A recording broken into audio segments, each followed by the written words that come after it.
తిమోతికి వ్రాసిన మొదటి పత్రిక 4వ అధ్యాయము.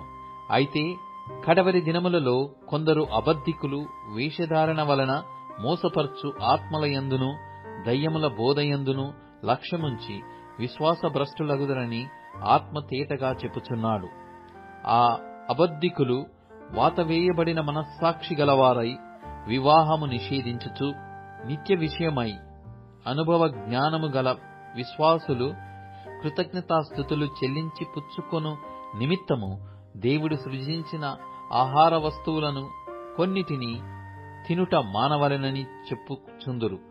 దేవుడు సృజించిన ప్రతి వస్తువును మంచిది, కృతజ్ఞతాస్థుతులు చెల్లించి పుచ్చుకొనిన ఎడల ఏదియూ నిషేధింపదగినది కాదు.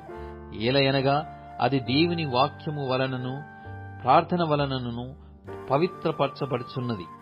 ఈ సంగతులను సహోదరులకు వివరించిన ఎడల నీవు అనుసరించుచు వచ్చిన విశ్వాస సుబోధ సంబంధమైన వాక్యముల చేత పెంపారుచు క్రీస్తు యేసునకు మంచి పరిచారకుడవైయుందువు. అపవిత్రములైన ముసలమ్మ ముచ్చటలను విసర్జించి దేవభక్తి విషయములో నీకు నీవే సాధకము చేసుకొనుము.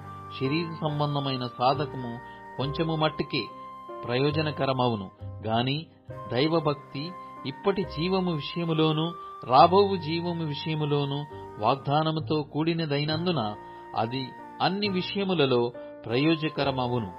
ఈ వాక్యము నమ్మదగినదియు పూర్ణాంగీకారమునకు యోగ్యము నైయున్నది.